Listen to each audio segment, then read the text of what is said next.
Hi everyone, and welcome back to another video. Do you know the #1 request I get for videos is to make one on processing bird photos in Lightroom? Lightroom is a very popular program, and for good reason. It's very intuitive and quite easy to use. We're going to start off with one of my photos in RAW. We're going to crop it to taste, and I'm going to apply my basic workflow to the photo to turn it into this. Finally, at the end, I'll show you how to make a more artistic version, completely in Lightroom, and I'll show you all the tips and tricks along the way to help you get the best out of Lightroom and improve your workflow and improve your photos. So let's get started. My first tip starts before we even start processing, and it's to get it right in camera. Processing photos in Lightroom is so much more simple when the photo comes out of the camera right in the first place. Preferably your photo is reasonably sharp, it was shot in RAW for maximum processing flexibility, you have a somewhat pleasing composition, you have nice elements in your photo, and hopefully, rather than just the bird, you have something else interesting in your photo to help compose and make a pretty photo out of. For example, this bird is sitting on this very nice perch, and I have this clean background to play with. Clean backgrounds aren't necessary, and they're not everyone's taste for photos, but they do allow a lot of flexibility in processing. So the first thing I look out for is getting a pleasing composition. For this, I use the crop tool. My targets are often small birds. I've got some room to crop in the frame. If I was looking for a horizontal composition, I might look for something like this. If you can see here, the grid for the rule of thirds is on the screen, and this can be toggled by pressing O, will allow you to toggle through some different grids to give you some cropping ideas. The rule of thirds basically says that you put your target at the intersection of these lines. Another tip is to leave more room in front of the bird than behind the bird. So the direction that the bird is facing, you should leave some more room. So if I was using the rule of thirds, I might want to put the bird's head at this third and give him more room to look into. This is a boreal chickadee, by the way, which is a nice treat in Nova Scotia. We do get them regularly, but the black-capped chickadees outnumber these about 100 to 1, so it's a really nice treat to see these boreal chickadees, and I was really lucky to get one on this perch. My experience where these perches are straight up and down and a bird sitting on top tend to look really good in a portrait format. So we might look for something like this. The 4x5 crop, for example, is very popular on Instagram. Our main options here are to put the bird at this intersection or in the center. You wouldn't put him here where there's not a lot of room to look into, and you wouldn't put him on one of these bottom corners, given you've got a pretty perched and you want to really highlight the perch as much as you can. So I'd be tempted to put the bird on the top third here and to leave as much of the perch visible as possible. I'll straighten it out a little bit because the perch is not perfectly straight, and I'll put that bird right in the middle. And then this is our crop right here. That looks quite attractive, decent amount of room all over the place, and we've really taken advantage of the perch here to make it visible. So what do we do next? We look at the photo and we see what is it in the photo that we'd like to highlight and what is it that we'd like to de-emphasize.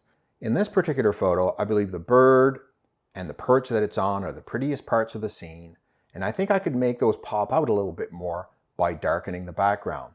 The best way of choosing the background in this particular case is to use the mask feature and to select the subject and then invert the mask. So these are wonderful new tools in Lightroom. We can click Select Subject, and it will auto-detect the bird and the perch. Again, I can mention that shooting against clean backgrounds makes processing your photos much easier because it allows for these types of tools to work much better. So we've selected the bird and the perch. What we can do now is click on the mask, and where it says Subject, we click on the 3 dots and invert, and it will turn the mask around. Now, before we start processing, we should make sure that the mask did a good job. By pressing the space bar, and clicking on the left click, we can zoom in here a little bit, and you can see there's a few places where the mask isn't perfect. So what we can do is we can add a little bit more masking to those areas. By pressing O, by the way, reveals and hides your mask. So if you want to show where your mask is being applied, you press O and it will show it to you. But we can see here there's a couple of places where it should, but it's not. So we can click on the Add button. And by adding the brush, wherever we brush now, we'll add the mask to that selection. If you click Auto Mask, it can allow you to brush in a little bit more imperfectly, and Lightroom will try to decode for you where you're hoping to brush and what parts should not be brushed. We don't need to do a detailed job here. This is just for demonstration purposes. I just wanted to show you how sometimes these masks are imperfect and sometimes they need to get touched up a little bit. So now we have a selection of the background as shown in red. And now if I start making adjustments, you'll see that it will only adjust where we had the selection. In this case, the background. So for this photo, I find that darkening the background makes the bird pop out a little bit more, and I really like the look that that provides. As for most things in Lightroom, if you go too far, it might not look very good. So the thing is to try to make your adjustments selectively, not go overboard. So there, I like the look of that. So what's next? What else do we like in this photo? I really love these new developing leaves in this perch, but it'd be great if there's a little bit more detail in them. But of course, we want to make adjustments to these leaves and nothing else. If you look here, you'll see they're very light compared to the background. We should be able to choose a mask, and we'll choose a radial gradient, and I'll apply the mask over the area where the leaves are. But of course, if I try to darken the leaves here, the whole mask will be darkened, and we don't want that. So from this mask, we want to subtract the darker background. So I'm going to click the subtract button and luminance range, and I'm going to click on the background. And on the right here, we can click the show luminance map, and it'll show me what parts are being covered here. And I want to make sure that the background is being selected, but not the white leaves. So I'm going to play with these sliders over here, which sets the bounds and limits of where the mask is being applied, and I'm going to adjust it until the dark background is selected, but not the leaves. So there, now I've created a radial gradient around the leaves, and from that gradient, I've subtracted the dark background. So all that is left as I adjust is the leaves. So again, I mentioned they were pretty, but they're very bright. So I'm going to darken the highlights on them a bit, maybe add a bit of contrast, a bit of clarity to make them pop out a little bit more. I can also add a little bit of color to them. And by increasing the color temperature, I can actually turn them a nice warmer color. These are things that you need to continue to experiment with in Lightroom and adjust to your own tastes. So what are we going to do next? Let's look at our bird. This boreal chickadee, decently well exposed, decently sharp. What do we like on here that we want to emphasize, and what things here do we want to adjust, if any?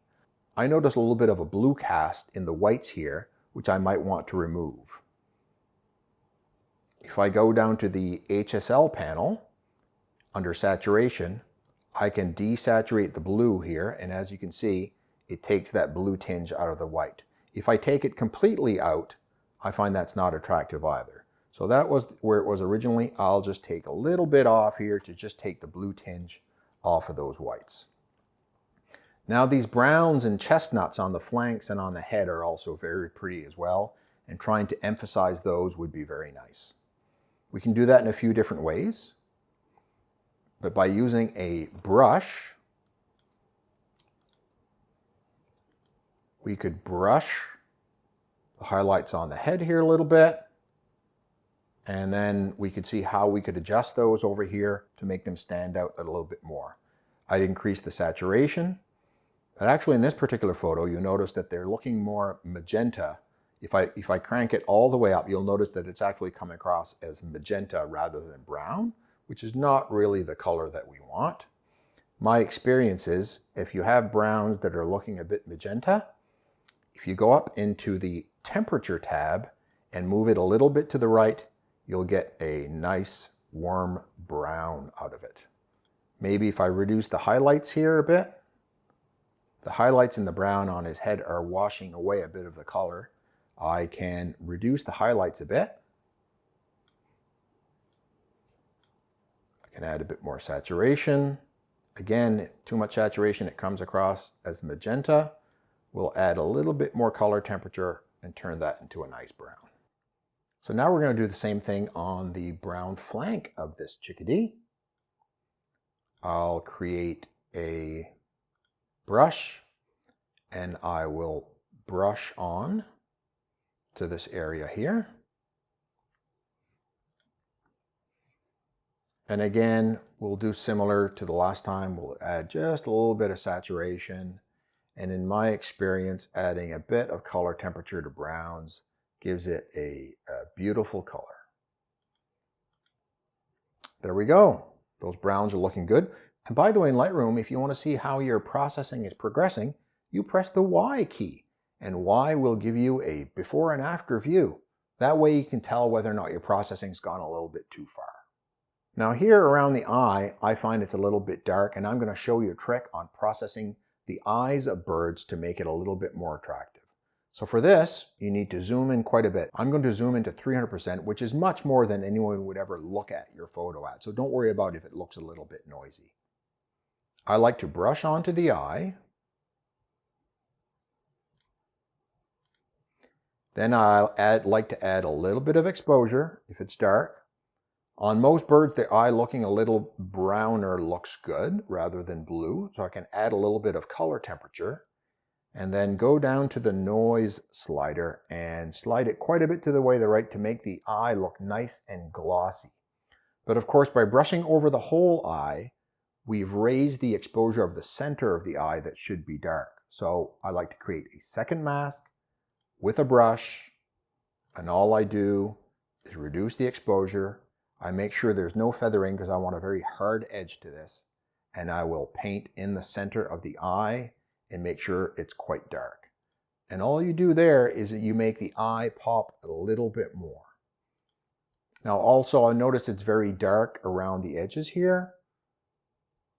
If I create a new mask and a brush and I just make sure that it's well feathered and just go a little bit of exposure around the eye here so it just doesn't look so dark. Again, you can adjust it to make sure it looks natural. So let's see what else needs to get adjusted in this photo. If this bird was taken in contrasty conditions like bright light or light and shade, I would often want to play with the highlights and shadows. Often lowering highlights on a brightly lit bird works well, and raising the shadows as well. On this particular bird that was taken on a bright cloudy day where the sky was fairly bright but cloudy, so no direct light, you don't need to adjust the highlights or the shadows much. I do find I can darken the background a little bit more by lowering the blacks. It makes for a very nice look, a little bit more contrasty between the bird, the perch, and the background. But not too much. We see color temperature, which I rarely adjust unless I'm trying to do it for a specific effect. My Canon R5 usually gets the color temperature right. But on this particular photo, for example, if you move it a little bit to the right, you might like the effect and the mood that that gives. If you double click on it, it takes it back to where it was. Again, if I move it slightly to the right to make a little bit warmer photo, especially with a bird with some browns on it and the greens in the background, it looks very nice. If we go down here to Vibrance and Saturation, I tend to use Vibrance rather than the Saturation slider. They do similar things with some differences in things like skin tones, but in my experience, the Vibrance slider is a little bit more gentle, so you have a little bit more control. So I usually would move this up a little bit, but again, not too much. For sharpening, here's a trick you may not be aware of. If you press on the masking slider and you press Alt, the way that it works is that the areas that are in white will be sharpened and the areas that are in black will not be sharpened. So you hold the Alt key and slide the masking slider until your subject is in white and the background that you don't want sharpened is in black. Okay, so one final thing I'll often do on my photos, I'll go down to Effects and I'll add just a little bit of vignette and I'll feather it quite a bit so it's not very apparent. I just like to feather a little bit of vignette around the outside. It just brings the eye in a little bit more. And now when I'm looking at the whites here as well, in retrospect, they look a little bit dark. I'm just going to go back up here, raise the highlights a little bit, and just get a little bit more brightness on the bird and on the perch so it stands out a little bit more against the dark background. There we go, we finished our basic processing. If we look at a before and after, I've darkened the background, added a little bit of vignette to make the middle of the photo pop out a little bit more. We've added some nice color to the perch. In the bird as well, we've added some nice browns and chestnut colors to the areas where there is some color on the bird. The whites were a little bit too blue for my taste, so you see I took those blues away. And around the eye area, we raised the shadow so it's not so dark, and we really made the eye pop out with a nice shiny outside and dark inside to the eye, where here you really can't see a lot of detail. We didn't have to touch the noise and so on. The image is quite clean, and it just gives a very nice look. I also promised to show you a more artistic processing option, which is of course optional. Many people want their photos to represent what they saw in the field, and of course this is perfectly acceptable. But some people also want to turn their bird photos into art, maybe to print them, hang them on the wall, or make them a more artistic interpretation of what they saw. So that's why I'm going to show you how to do that here in Lightroom. I find one of the best ways of doing this is to show some direction to the light. So this bird was lit from above by the cloudy sky, and as you can tell, the top of the bird is indeed brighter, but that isn't reflected in the background and not reflected significantly in the perch nor most of the bird, although the breast of the bird is a little bit brighter, you can see. I'm going to try to amplify this effect to give it a much more 3D effect. So the first thing we're going to do is look at the background.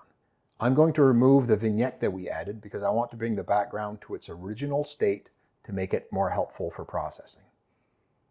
So the first thing we're going to do is to darken the bottom of the background. I'm going to do this using a linear gradient. I'm going to apply the gradient to the bottom of the photo.